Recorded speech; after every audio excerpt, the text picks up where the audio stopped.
Welcome back, everybody, to another episode of Candidly with Coffee. Hope y'all missed us. Happy Friday. Happy Friday. Yeah, we've been gone for a week. Yeah, we decided to take Memorial off. Yeah. You know, people are going to be barbecuing, hanging out with their family. Well, yeah, what I noticed, too, is a lot of people, when I checked the downloads on Tuesday, they were still downloading Friday's episode. Ah, I see. Because a lot of people were, I think that we're like a work week type of podcast. Yeah. And so if people are off, they don't listen, they get behind. So I don't listen to podcasts on the weekends. Right. So if you were off Friday and you didn't work and then you had the long weekend, you're not going to listen to Friday's episode till Tuesday. Yeah. So I think most people didn't probably even realize we didn't have an episode because I didn't get a lot of people like asking. And people also like to listen to podcasts on their drive to work. It's the best. Oh, I think a lot of people. The best. Listen to ours. I launch ours just in case you guys don't know the schedule. 6 a.m. Pacific time is when ours. So even on the East Coast, they have it by 9 a.m. the morning of, or if they end up listening to it later. I feel like a lot of people listen to our Friday episode on Monday. So our 2 episodes kind of get people through the week. Yeah. I just noticed that in terms of like how the downloads go. So anyways, it has been a very stressful week. To say the least. It has been beyond stressful. I think that the last time I left you guys, I had told you that we had another COVID scare in the house and that I thought I was going to get it again. But Tyler, my son, ended up with it, and he is having, this is now the 3rd time he's had COVID, and he gets something like an inflammatory response. I feel like it's an autoimmune type of thing. Of course it is. COVID woke up in him. Yep. So once this flare passes, we're definitely going to have to like dig into it and see if there's something that we can do to medication he could be on or whatever. Minimize it when it hits him, Because it's awful. I can't even tell you guys how awful. It's crazy. It is. He's miserable. And what I think it was a few weeks ago, I talked about, when your kids are good, you're good. Yeah. Well, when your kids are not good, you're not good. I know. Like I can tell. I am not good. I've been so stressed out about it and just trying to do everything I can to help him, but I'm helpless because there's not a lot you can do. And maybe you guys can pipe in. Maybe someone knows, one of the listeners knows or has had experience with this. Yes. I've done a lot of research. I feel like I have an idea of what it's called that he has, but I don't want to say it because I don't want to speculate. But it leads to like his eyes. He has like an allergic response to his eyes, and he has like mouth sores that he gets, and it's always like a few days after COVID. And so the doctors are saying it's an inflammatory response to COVID where the immune system is like in overdrive. So he's got kind of a little bit of like a body rash, but the horrible part is the mouth. Yeah. Because he has lesions inside his mouth and in his throat that are preventing him from being able to eat. They're very painful, very difficult to swallow. And this has been going on since Sunday. It's Thursday. He hasn't been able to eat solid food since Sunday. And he can hardly even drink nothing acidic. I got him a smoothie yesterday. He was only able to take a couple of sips of it. Man. Very difficult to swallow, so even getting water down is difficult. So it's rough. I know. And if you guys know anybody that's gone through this or yourself gone through this, please give us any advice you can. Just let us know. Pipe in the YouTube in the comments of any advice. Doctors are not a lot of help, to be honest. They're just kind of like, it's because of COVID. It's an inflammatory response. Always. And they don't want to it's like they don't want to dig deeper. Like, dude, dig deep. They're just they'll only just like prescribe him something for the symptoms. They're managing the symptoms. That's it. But nothing in terms of like preventative care for the future, like or why insight. He gets it. It's very frustrating. I can't even tell you how frustrating it is. And he's an adult, so it's hard to kind of like intervene. But it's just, it's but it doesn't matter if he's an adult. You're still his mama. Mama bear it don't matter. No. You're his mom. Listen, I'm 48. If my mother's still alive, I'm still her baby. It doesn't matter. So like you said, anyways, I've been dealing with that. And then on top of that, my dad is still, in my care. And my sister helps out usually like a day or two, a day and a half really, a week, where those meals, just to give you guys an idea, my dad who has cancer, I handle his meals. So I give him his breakfast and his dinner every day. And he, my sister took a vacation this week. So it's like, my sister's on vacation. Congratulations. No, you're not hearing any resentment. Cough, cough. Yep.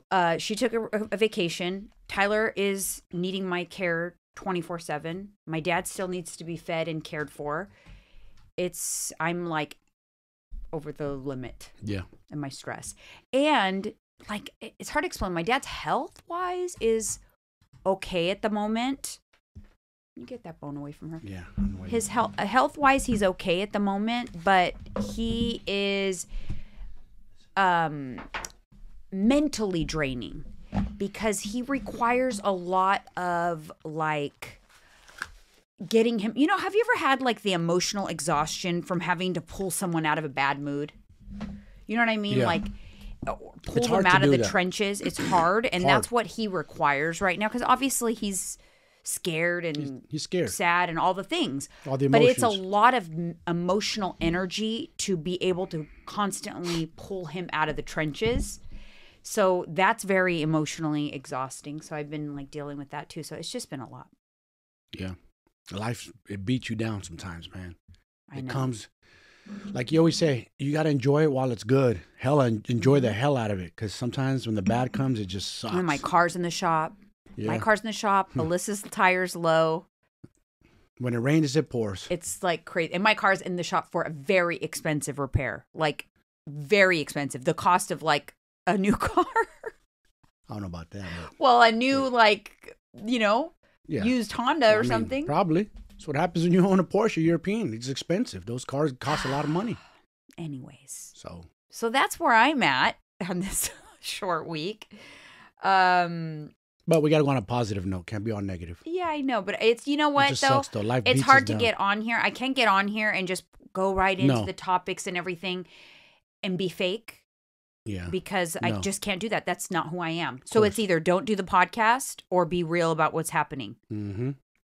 You know? And then if you don't do the podcast, then you're like, oh, okay, well, sure, I can tell everyone, be positive, have a great week, blah, blah, blah, do all the things.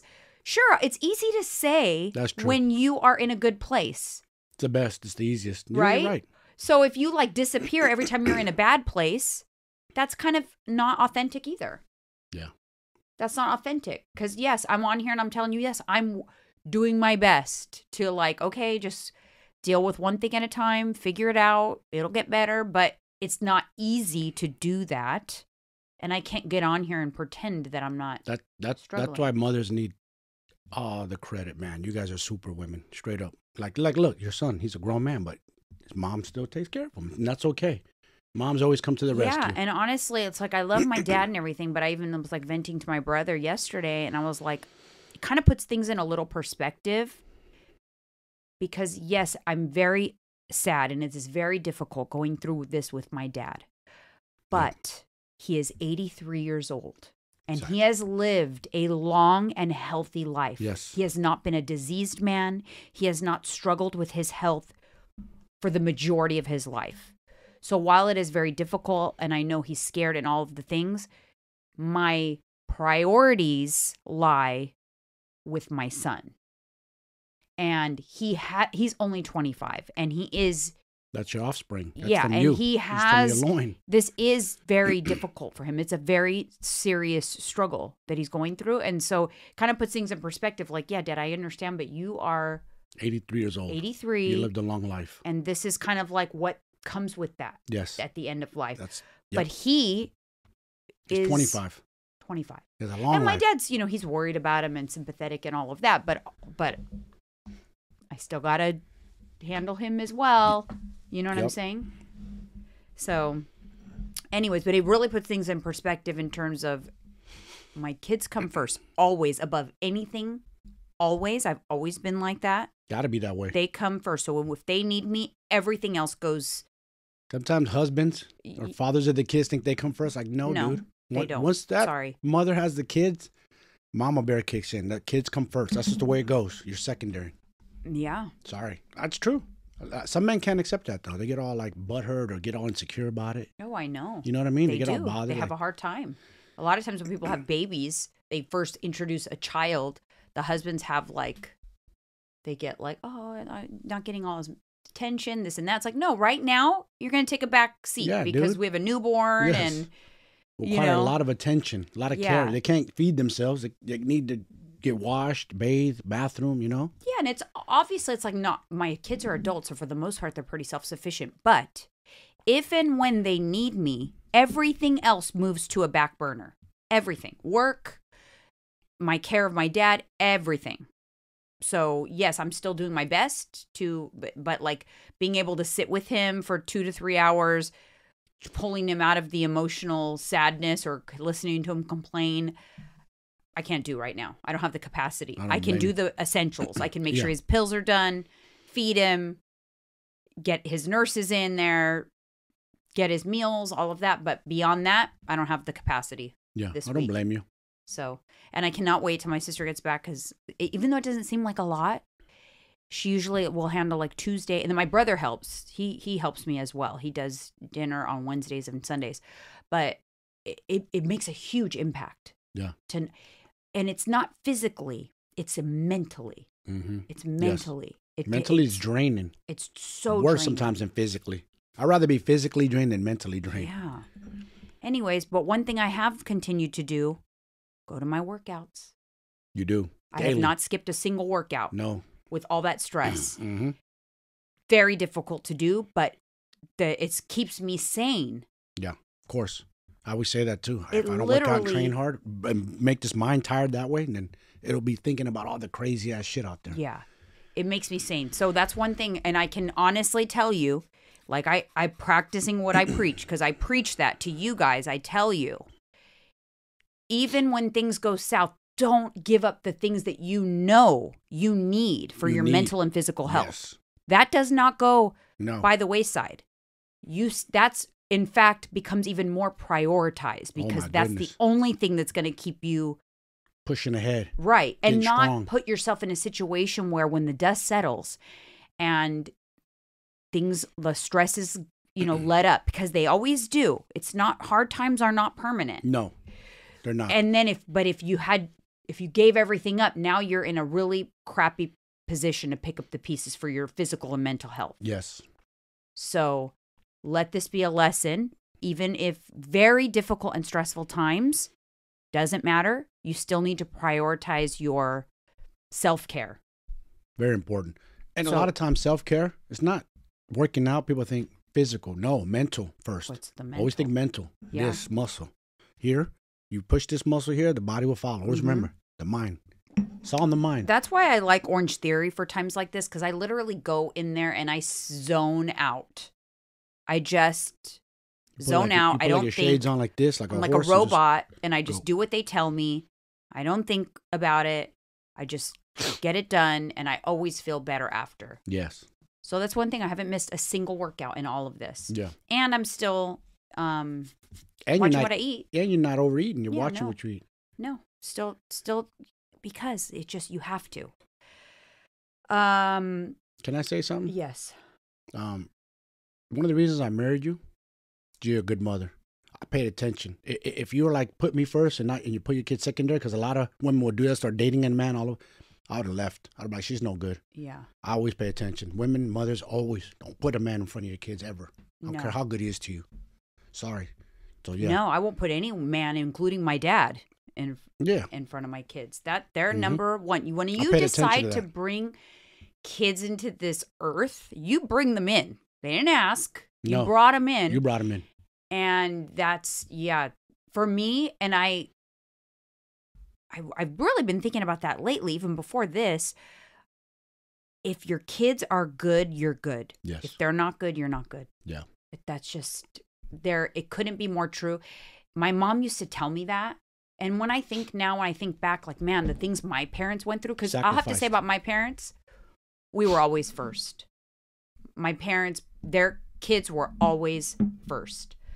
So I learned from them. You learn from Of your course. parents, you know? And they sacrifice. They give up their happiness to make sure the kids are good. 100%. My dad and my mom. That's why I came from such good parents. They really were good parents. So important. And that's, you know, that's... And a blessing to have good parents. Yeah, so I can't stand, to be honest, when I see someone or I know someone puts men in front of their kids, especially if, like, okay, you get divorced or whatever, and then you start dating, and then you make decisions for your significant other and not your kids. That's a mistake. Yeah. Trust me. That is a mistake you will regret. Those men that you date, they come and go. Yes, they do.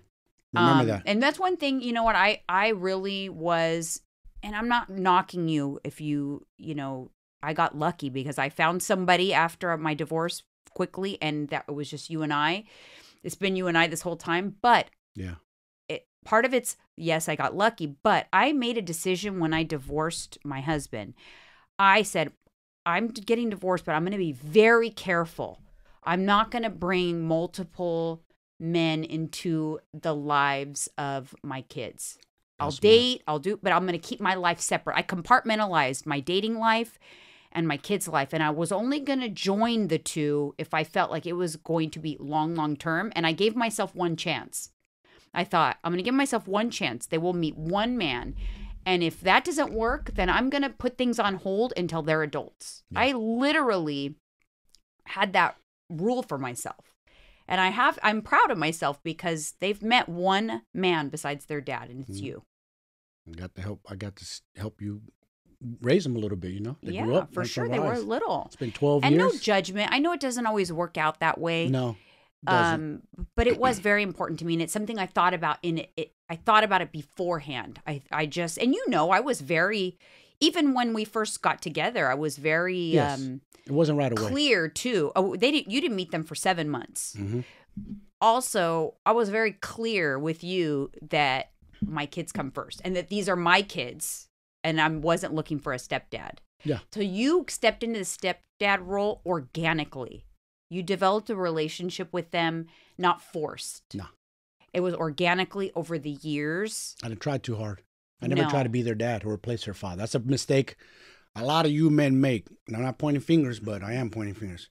Is when these stepdads come in this picture, all of a sudden they become super dad, like they want to replace the kids' fathers. Like, no, don't do that. The best thing you could do that I did is just be their friend. Right. I think when they needed me to give them rides or be their friend or anything. The important thing though is for the person. So me, it was important. I set very clear boundaries for you. Yeah. And I think that's where people kind of mess up. They don't set clear boundaries. Sometimes they want like, I messed this up the first time, but I still want that fairy tale. Like they jump right into, let's do a family Christmas card and all of that. Like, hey, slow down a little bit. Or stepdads try to be fathers too off the rip and like discipline and do those kind of things. Like, wait. Because if I had a stepfather, I'd be like, yo, shut up. You're not my dad. I ain't listening to you. Yeah, it's you know, there's a little bit of respect there. I'm not the father. Careful. So I'm not stepping on the father's toes or trying to be the father. That's a mistake some men make. They come in and try to impress the woman and try to take on this father role. They try too hard and too fast. Hey, little buddy. What are we doing today there, buddy? You know, like just trying too hard. I knew I didn't want that. So everybody's kind of different in that regard. Exactly. So, but yeah. Anyways, what a tangent. But we're going to move on to... Tangent. I want to talk about last week's podcast. Man, the breast implant melting headline. It was a little clickbaity. I'm not going to lie. Mm-hmm. I did a little clickbait action there. All right. Because I did say in the video, it's not going to... okay, so just to give you guys a recap. Last week, I talked about how I got concerned with the potential that breast implants could be damaged by going into high heat situations frequently because they weren't designed to do that. So my headline was kind of like, are your breast implants melting?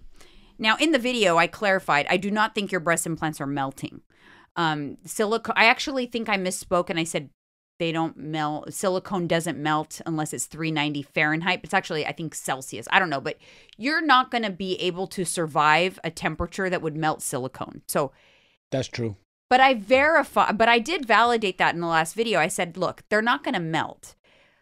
But I stand by my stance that excessive heat over time could lead to them breaking down faster. And this is like how breaking down faster. And when they break down is when women get health issues. Yes. You're supposed to remove them if they start to break down, because the silicone can enter the bloodstream, cause autoimmune conditions. Yes. Breast implant illness, it's a real thing. A lot of people say, oh, it doesn't even exist. No, it does exist. It does.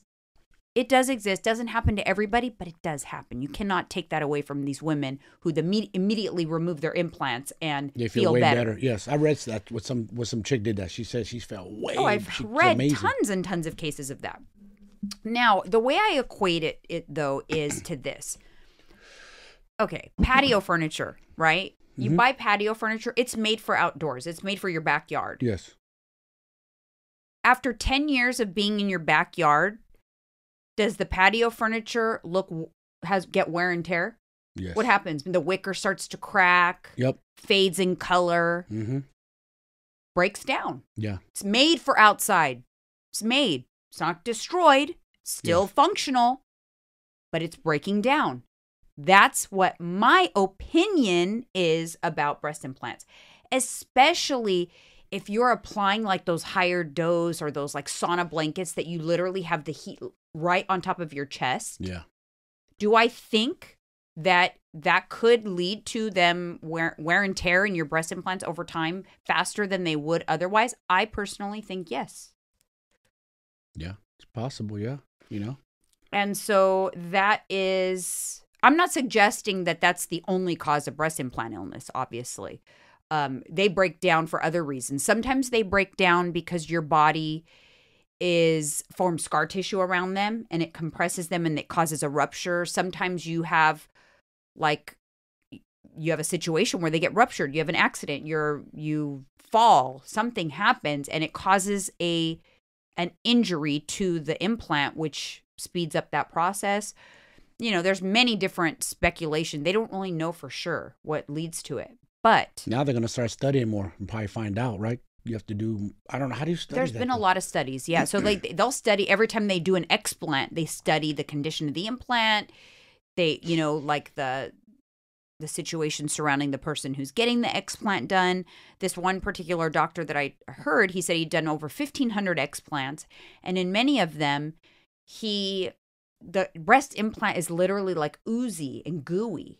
Ooh. And he said in those cases that in some of the cases he saw, his patients had been utilizing frequent sauna sessions and things like that. So it causes him to be like, wait a minute, this is something that needs to be looked into. Yeah, yeah. Sometimes I feel like people, they don't want to believe something until it happened to 2 million people. True. You're right about that. You know what I mean? Yes. They're like, well, the FDA still says that humans always are arrogant and just never want to, unless it's right slap in their face or they know someone happened to. They never want to believe something. I don't believe every headline or whatever, and I just of course not. I just brought it up, and I wanted to.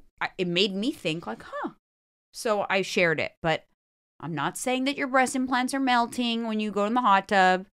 Why did people start going online? I had a lot of people had opinions. Arguing over it? A little bit. Let them argue. That's opinions. A little bit. A few DMs and concerns. And I think sometimes people are like, they have DMs? something to lose. Maybe they're working with some companies that, have those red light products. And, maybe some people, physicians that have breast implants and they don't want to come out and admit that breast implant illness is That's what I hate about the medical industry. I feel like they hide a lot of stuff from us. They're like, dude, if it's true, okay. So financially, yeah, you might lose something, but be honest. If it's causing illness, say it, man, so these women can prevent it. Yeah, and I also feel like we have to remember everybody reacts to things differently. So, and this is what I've always said too, in terms of different ingredients and artificial sweeteners and carnivore and vegan. Yes. Mm-hmm. At the end of the day, you can have your blanket opinion on no, artificial sweeteners, they don't affect your gut health. But the most important thing is, how does it make you feel? You know what I mean? Yeah. If you have something that, yes, the studies are supporting, it doesn't cause harm or whatever, but when you consume it, whatever it may be, it causes you harm, well, it's bad for you then. Doesn't mean it's bad for everybody. That's what I've always been saying. We're not all built the same. Right. We're all different. I mean, look at Tyler. We're all different. I got COVID. I never got mouth sores. He's got COVID 3 times. He gets mouth sores every time. You get COVID and you're bedridden for a day. I get COVID and I'm back in the gym in 3 days, the second time around. You know what I'm saying? Bedridden for days, not a day. You were, for almost a damn week. Yeah, so everybody is different. Know? So at the end of the day, it is important to make decisions for yourself based on how you feel. Yes. Avoid ingredients that don't make you feel good. That's why it's like I can say, hey, there's nothing wrong with cheese and dairy. But they've been villainized. But if you eat dairy and get bloated and feel sick, just because I make a blanket statement that says dairy's not bad, for you it is, though. Yes. And some people will listen, it's like, she don't know what she's talking about. Dairy's bad. For you, it is. That's what she's saying. For you, we're all different. But somebody told me that yesterday. A friend of mine was like, yeah, I don't eat dairy. It's bad for you. I go, where'd you hear that at? Because I was trying to explain to him. I'm a NASM trainer, certified trainer through NASM. And never in the whole book of studies did it say. It's not bad for you. Never did it in there mention it's ever one article or anything that I read said that dairy's bad for us. It's just one of those things that there are more than usual than other things. People that have sensitivities to dairy, specifically like casein or lactose. Me? I do. I can't drink regular milk. I'll be tore up. I have to drink the Fairlife. Yeah, so because it's lactose free. Yes. You see the difference? So your issue is not, and then people make a blanket statement, dairy. No. Is it dairy or is it lactose? Lactose. Then maybe you can have things that are lactose free or cheeses that have less lactose in there. Mm-hmm. It may not be dairy. Dairy is very broad. Also, people, when they say dairy, they always want to blame it on something, right? They automatically throw one big word, dairy. Like people think eggs are dairy. Just FYI, eggs are not dairy. They are not the same thing. The lie detector detected. That is a lie. I'm always so shocked at people who They put in dairy all the time. Like I had a client who indicated they wanted a dairy-free meal plan and then emailed me saying, hey, there's eggs in my meal plan. I asked for dairy-free. I'm like, eggs are not dairy. They're in the dairy case at a lot of grocery stores. Is that the confusion? I don't know. But you might want to Google it. They're not dairy. But it's kind of like tomatoes. What's the tomato? Oh, fruit. See? Growing up my whole life, when I first heard that, I was like... Because it has seeds. I was like, you're crazy. Tomato, fruit? No, it's not sweet. You guys are full of BS. But of course, I was wrong because I assumed. But the eggs and cheese one, People always put eggs as dairy, though. Yeah, they do. They mix it with milk, cheese, and eggs. They always milk, cheese, eggs. They put it kind of together. Mm-hmm. Anyway, so that's my spiel on that. So the hot topic of this episode is going to be on the berberine. Oh. So I've been trying the berberine this week. I want to try it. So berberine, you guys, is being touted all over the internet right now as nature's Ozempic. It is a supplement from a root, like a root vegetable or something like that in like East Asia. I don't know exactly, but it is something that you can take that will suppress your appetite, control blood sugar, control blood pressure, and lower your cholesterol. So it's supposedly like a great supplement. And it is being super popular right now because obviously the Ozempic craze is out there, but Ozempic is expensive and extreme. And expensive, extreme, yep. So people are trying this new supplement. So I thought I need to try it. So I have been taking it this week. I started taking it. I'm taking 600 milligrams 30 minutes before meals.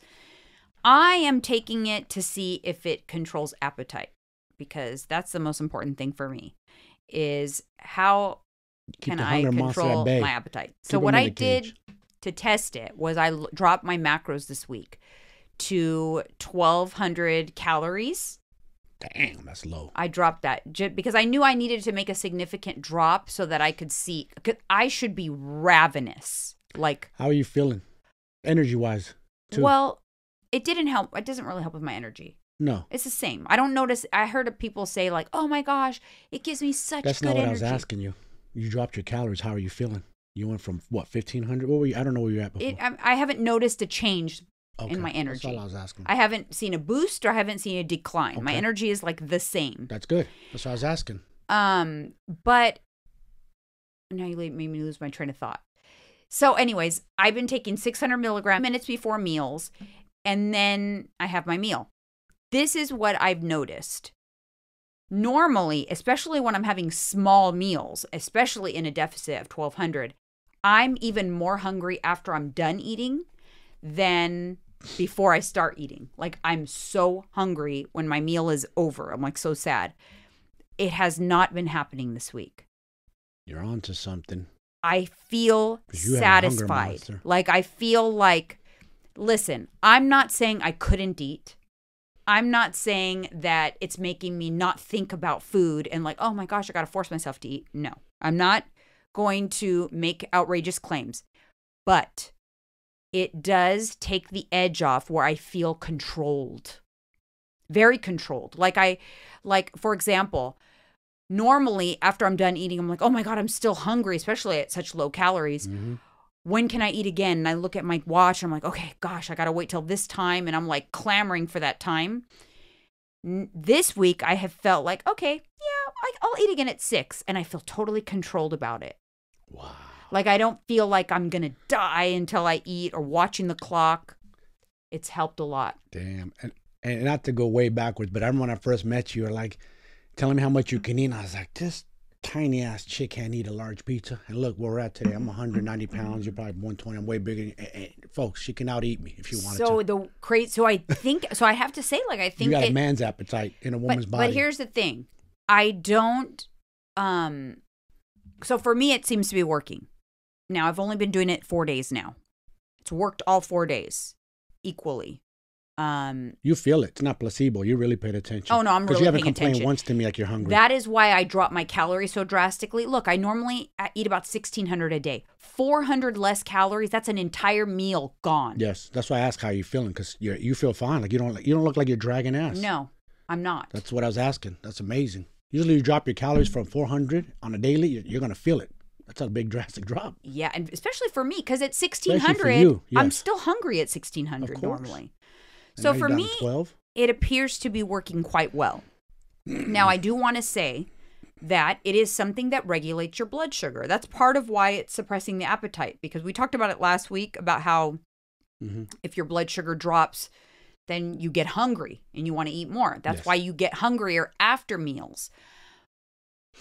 But if you are someone that already has low blood sugar or someone that your blood sugar tends to drop, this might not be for you, because then it might drop too low and you might be hypoglycemic. Something to think about. Also, if you are already on prescription medications, you cannot just go and take this supplement without talking to your doctor. Must talk to your doctor. Always. Also, there's antimicrobial effects of this medication, meaning it goes into your gut and it kills off some of the bacteria. Not a bad thing if you have a good balance of good and bad bacteria in your gut. So if your gut health is good, shouldn't be an issue. If you have issues with your gut health, you're not already taking a pre and probiotic with digestive enzymes, or you tend to be someone who bloats a lot, issues with your gut health, you need to get that in check before you enter in another supplement. Hey, babe, how do you test for gut health? I know there's ways, right, to test for it, to see if you're healthy or not? Well, there's testing you can do, but it's not that hard. You know if your gut health is good. Do you eat and get bloated? Do you have trapped gas all the time? Are you not regular? Yes, that's true. If your gut health is good, you do not get bloated after you eat. You don't have to unbutton your pants. You're going once or twice a day. Number two. I'm a two guy. Healthy. If those things are all out of whack, you get constipated or get diarrhea a lot, you get bloated a lot.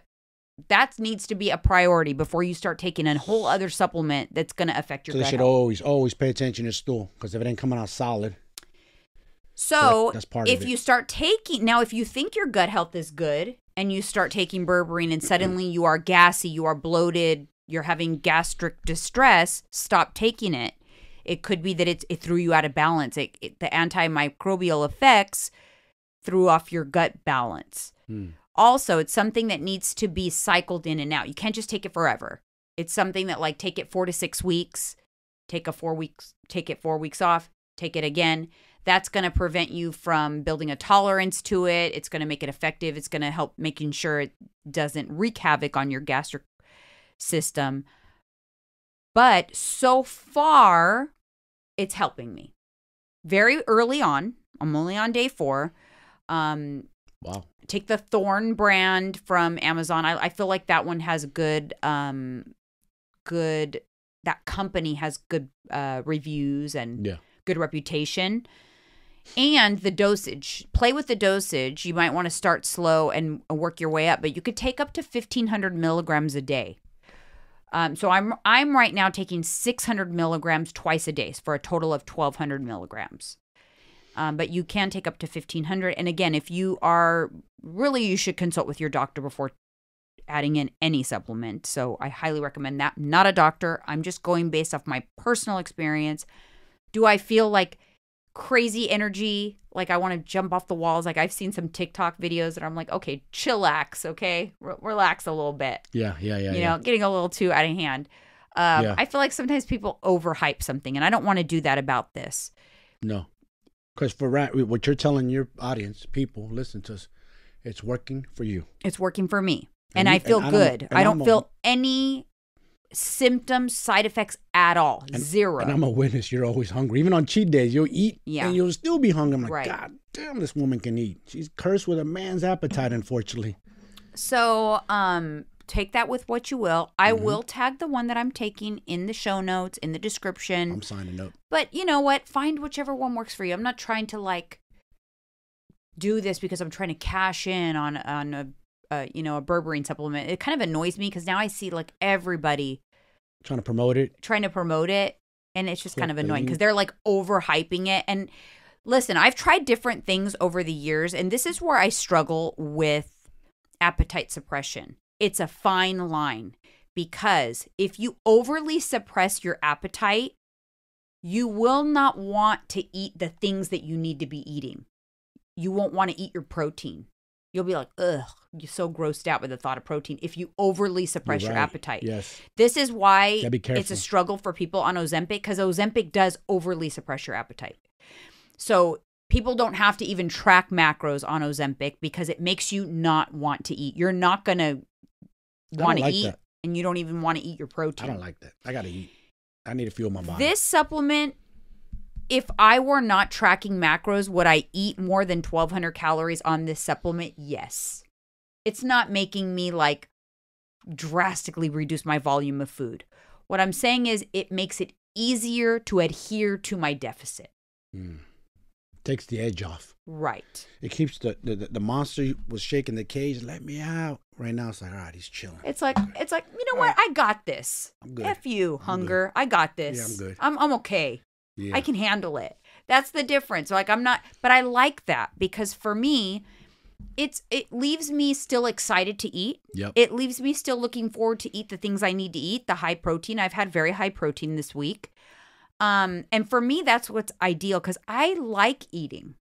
Whether it's my calorie deficit, my clean food, my cheat day, doesn't matter. I like eating, and I do not want to take anything that takes away my joy of eating. I don't think you like eating. I think you love eating. I love eating. Yes, I do. That's what makes us work. We love food. We're foodies. It's so funny because I was having a coach's chat with my clients yesterday, like our group session. And we always talk about food. So I'm always giving them ideas on how to stay in your deficit, how to eat out, things like that. And normally I'm ravenous after coach's chat. Yes, you are. I'm dying for dinner because we talk about all the things food related in these chats. And this time I was like, you know what, you guys? We're talking about food, but I'm okay. Like this berberine really does work because I'm not dying. So it's very effective for me so far. You feel like you're like, man, hopefully it keeps working, you know? Yeah. So that's like, the only thing I'm afraid of. Yeah. Is I'm afraid of that it's just effective now in the beginning and then that's going to taper off. But I'll let you guys know. You know, I'm going to continue to take it for now. I'll take it, 4 to 6 weeks and see if it helps. There was a study done on a group of individuals over the course of 12 weeks where they were given the supplement. A group was given the supplement and a group had a placebo. Mm-hmm. They were not tracking macros or trying to eat specific calories. They were just supposed to go about their regular lives. And the average weight loss over 12 weeks was 5 pounds. I thought that was significant on the group that was taking the berberine. So inadvertently, it caused them to eat less without even trying. That's a wonderful thing to do. Because you know how hard it is to lose weight? Your body does not want to let it go. No. It wants to put it on. So, I mean, that doesn't sound like, oh my gosh, only 5 pounds over 12 weeks. But they were not actively trying to lose weight. They were just taking a supplement. It inadvertently, over the course of 12 weeks, caused them to eat, 20,000 calories less. Damn. Or whatever. Yeah. Whatever that is. Whatever 5 pounds times 3,500, somewhere around 18,000 calories less over the course of 12 weeks. Yep. Over the course of a year, that's 20 pounds. Man, see? That's significant. The pounds. problem is people want these. We want instant. Crazy. It's so funny. I'll have people. I need to lose 10 pounds, 20 pounds in a month. I have a lot of people reaching out to me that are on Ozempic, because I've talked about it a lot. And they ask me if I think like they're doing well on it. And some people are like, well, I'm kind of bummed out. It's been like 6 months and I've only lost 20 pounds. And I'm like, 20 pounds? Yo. That's a lot. Well, how much? I think they think that they're supposed to lose a pound a day. That's more than a pound a week. Do you realize that's a lot? And I think people need to fix their expectations. You tell them this, say 3,500 calories equals a pound. You lost 20 pounds. Add that up. That's a lot of calories. That's a lot of calories when you look at it like that. Stop looking at, it's only 20. That's a lot too, man. Especially on a woman's frame. That makes a difference. 20 pounds. A lot. Yes. Yeah. The other thing that I wanted to talk about, speaking of, because I did a full day of eating on my Instagram because I dropped my calories to 1,200. So I said, this is what a full day of eating on 1,200 is. I'm a magician when it comes to making a small amount of calories seem like a lot. You're good at that. That's a very important thing. You're good at that. It's a very important thing to do that. That's part of you, so that it's not so dreadful. But man, the amount of people that hit me up saying, I can't believe you're only eating 1,200 calories. This is a very bad message you're sending. You guys, 1,200 calories it's an aggressive deficit for me, but not extreme. Can I pause you there? It boggles my mind and pisses me off when another human being is what another human being's doing. You're not telling them to go do 1,200 calories. You're saying what you're doing for you because you know your body. You know how much energy you need to navigate, get through your workout to daily life. So it just bothers me when people come in and spew their 2 cents when they don't know jack shit. Yeah, how do you know? Do you know my height, my weight? They didn't even ask you that? Your height, your weight, your frame? What's your height? What's your weight? They never ask. They just say, I can't believe you're only eating 1,200 calories. Well, those aren't maintenance calories. It's a deficit. They have to be low to be in a deficit. And to be in a deficit when you are already a small person, to get your body to release the small amount of body fat that you have. Yeah, it has to be kind of low. Does it have to be that low? No, but I am experimenting right now. But that deficit's not, if I were to eat 1,200 calories a day, every day, including the weekends, which I don't. On the weekends, I bump it up. So for me, it won't be this. But even if I stayed strict and had 1,200 calorie days for 7 days, that's only 2 pounds of weight loss. That's only a 7,000 calorie deficit. Has anybody ever flipped out if someone lost 2 pounds in a week? No. They think, Never. Okay. They think it's easy to do, actually. Yeah, they think it's supposed to be what you lose. Yeah, they do. Well, if you want to lose 2 pounds a week, you have to create a deficit of 7,000 calories in that week. That's a lot. Now, most people that are trying to lose weight aren't 120 pounds. Yeah, let's be honest. Right? Most people that are trying to lose weight, you're 150, 160, 175 pounds. For you, your deficit wouldn't be 1,200. But it also depends on you. Do you have any metabolic conditions affecting your metabolism? Are you sedentary? If you're sedentary, your deficit calories might be pretty close to that. Might be 1,300, 1,350. It all depends on what you burn and what you take in. You have to create the deficit. You know what's the average woman 20 years and above in America? 170.6 pounds. So 170. 170 people. I'm 185, 90. I'm 5'9". I'm pretty muscular. 170 is average weight for a woman in America. You're 120. Right. So but the 170-pound person who's entering into a Google. deficit wouldn't be 1,200 calories. No. But it also, like I said, it depends on your age, on your gender, on your body mass. Facts. And the other thing, people get they're so paranoid about me eating 1,200 calories. Like, how is that possible? How are you going to survive? How are you going to function? Just so you know, for every pound of body fat that you have stored on your body, that's 3,500 calories. So for every pound I have, that's 3,500 calories that I have overconsumed at one time in my life. Yes. So in order to get rid of it, you have to underconsume at some point in your life. Yep. So think about this. Like every time you're overindulging and you're stockpiling the body fat, if you ever want to get rid of it, you have to underconsume the same amount of calories to get rid of it at some point. Yes, you do. And I just don't think people comprehend and you have to understand, people, we're just a messenger. We didn't make up the law. We didn't make up energy in, energy out. The law of thermodynamics, that's the way we're designed. And something I wanted to say that blow your mind is, dude, so our average weight for American male in America is 197.9 pounds. Dude, you guys are closing the gap. 27 pounds between us? Yeah, it shouldn't be that way. No, you guys are catching up, which is still not bad for a man.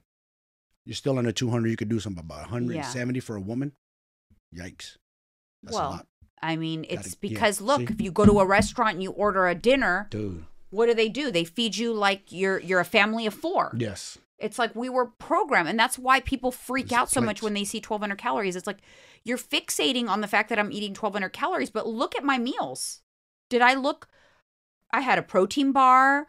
I had eggs with tortillas with cheese. Yes. I had shrimp and rice and kale. I had a bowl of popcorn. I had a bowl of yogurt with protein powder in it with a little Cool Whip, granola, and fruit. That's what I ate in my entire day of 1,200 calories. That doesn't sound like someone who's deprived. No. That's a lot of food. You got to get the problem is, some people will go on social media and they brag about, I eat this much. I can eat 2,000 calories. And they'll be like a coach saying, if someone gives you 1,200 calories, run for the hills. That is a dangerous thing to say because you're saying that to everybody. That's a broad of statement. all shapes and sizes. That's a broad statement. You can't do that. Like I have a client who's 4'11". She's 4'11", 130 pounds. That's tiny. And sedentary. Yeah. To put her into a deficit that's going to give her some results, the calories are pretty low. I bet. You want to eat a little more? Well, then you can't be sedentary. Nope. It will give you more calories. But I can't work miracles, okay? If you want to be sedentary and you're petite and you want to lose 10 pounds, you're going to have to undereat for a period of time, just like you overate to get the fat to begin with. Oh, come on, say you got to put in the fucking work. How about that? That's it. There's no way around it. Put in the goddamn work. And the problem is people want the results. Yes. They want the results and they want rapid results. Yes. And put in no work. But then they don't want to. Nothing. Well, they don't want their calories to be too low. I can't work with that. No. I mean, yes, you want your calories to be higher, then we'll slow down that deficit. So think about this. What would it be? About 825 calorie weekly deficit will give you a 1/4 pound of weight loss a week, creating an 825 calorie deficit over the course of the week. Okay. It's a tiny deficit. Tiny. Here's the problem with that. It's fine, right? If you're okay with losing a pound a month, 12 pounds in a year, you know what? That's totally okay. But here's the problem with people. That's not enough for them to stay consistent. They will get deflated because a 1/4 pound of fat loss will easily not show up on the scale for many months because you didn't poop today.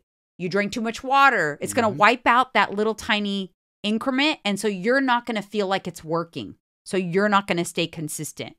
It is working if you stay consistent, but because you can't see those results and because you have to stick to it for like 6 months to actually see the change. So over 6 months, you would lose 6 pounds.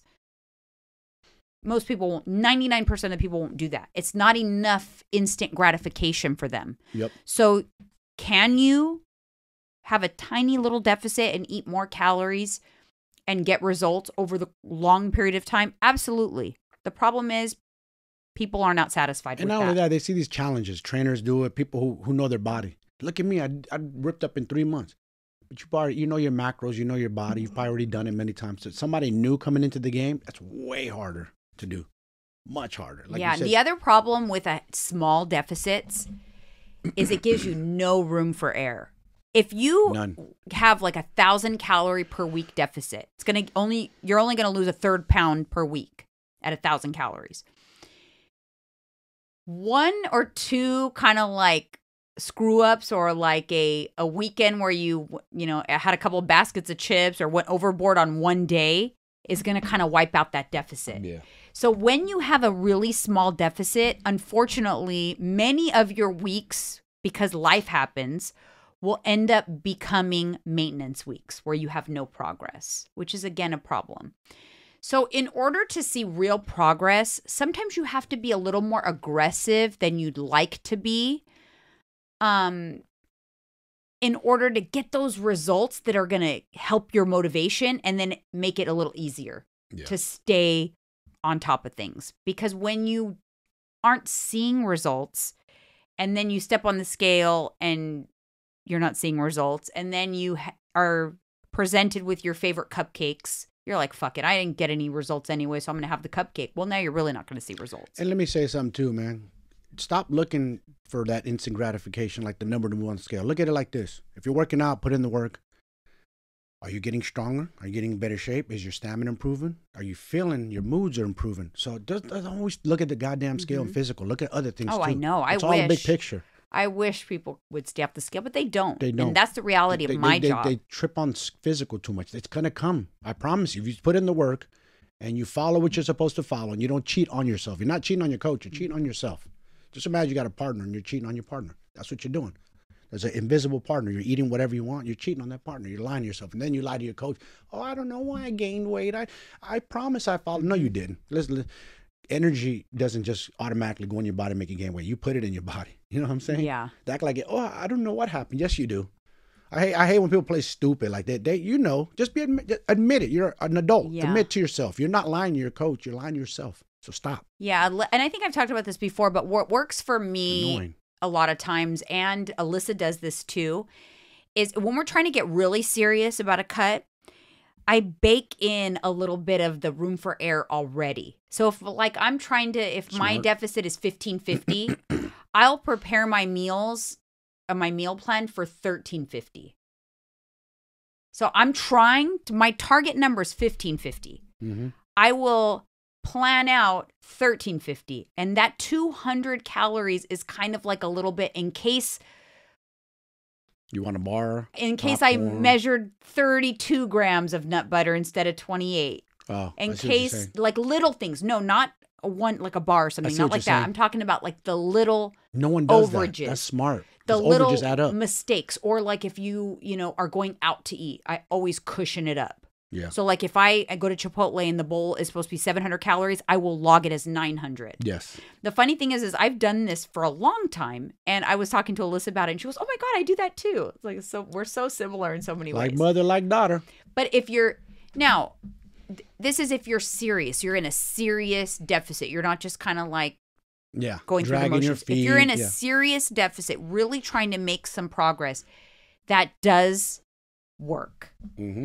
Because notice, otherwise I know how people are.